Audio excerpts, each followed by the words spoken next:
এমন অনেক খাবার আছে যে খাবারগুলোর নাম অনেকেই শুনলেই নাক সিটকায়। ঠিক তেমন খাবারের মধ্যে করলা একটা। আমি করলা যেভাবে রান্না করি এভাবে করলা রান্না করলে কিন্তু খেতে খুবই মজা হয়। করলা আলুর ঝোল রান্না করার জন্য আমি এখানে ৫ টুকরা সরপুঁটির মাছ নিয়েছি। মাছগুলো লবণ, হলুদ আর মরিচের গুঁড়া দিয়ে ভালো করে মাখিয়ে নিচ্ছি। মাছগুলো আমার মাখানো হয়ে গিয়েছে। এখন চলে যাব রান্না করার কাজে। চুলায় আমি একটা কড়াই বসিয়ে দিয়েছি। এখন দিয়ে দিচ্ছি তেল।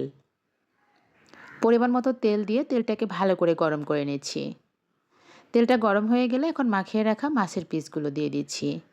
করলা আলুর ঝোল আমি সরপুঁটি মাছ দিয়ে করছি, তবে আপনাদের হাতের কাছে যে মাছ থাকবে সেই মাছ দিয়ে রান্না করতে পারবেন। মাছগুলো কিন্তু একদম কড়া করে ভাজা যাবে না, তাহলে খেতে ভালো লাগবে না। মাছের কালারটা একটু চেঞ্জ হয়ে আসলেই মাছগুলো উঠিয়ে নিতে হবে। আমার মাছগুলো ভাজা হয়ে গিয়েছে, আমি মাছগুলো উঠিয়ে নিলাম। ওই তেলের মধ্যেই এখন দিয়ে দিব করলা আর আলু। করলাগুলো আমি একটু মোটা সাইজ করে কেটে নিয়েছি। মোটা করে কেটে নিলে কিন্তু করলা খেতে তিতা কম লাগে, আর এভাবে তেলে ভেজে নেওয়ার কারণে ৫০% তিতা এখানেই কিন্তু চলে যাবে।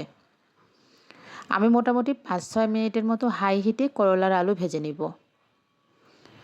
ভেজে নিয়ে এখন দিয়ে দিচ্ছি এখানে ২টা পেঁয়াজ, আর সাথে যাচ্ছে আদা বাটা, রসুন বাটা, জিরে বাটা হাফ চামচ করে।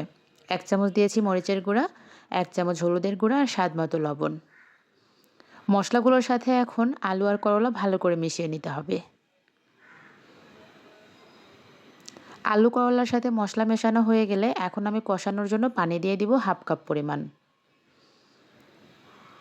পানিটা দিয়ে ভালো করে নেড়েচেড়ে মিশিয়ে নিচ্ছি। ঢাকনা দিয়ে ঢেকে মিডিয়াম হিটে করলার আলুটাকে ভালো করে কষিয়ে নিচ্ছি। মোটামুটি ৮-১০ মিনিটের মতো সময় লেগেছে, আর করলার আলুও কিন্তু একদম সেদ্ধ হয়ে গিয়েছে। এই পর্যায়ে দিয়ে দিচ্ছি ঝোলের জন্য পানি। আমি এখানে ১ কাপ পরিমাণ পানি ব্যবহার করেছি। পানিটা দিয়ে ঢাকনা দিয়ে ঢেকে মিডিয়াম হিটে ঝোলটাকে ফুটিয়ে নিব।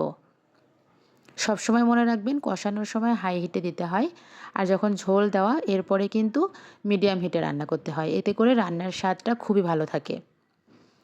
ঝোলটা ফুটে গেলে এখন আমি মাছের পিসগুলো দিয়ে দিচ্ছি। মাছগুলো দিয়ে আর মোটামুটি ৫-৭ মিনিট রান্না করে নিব।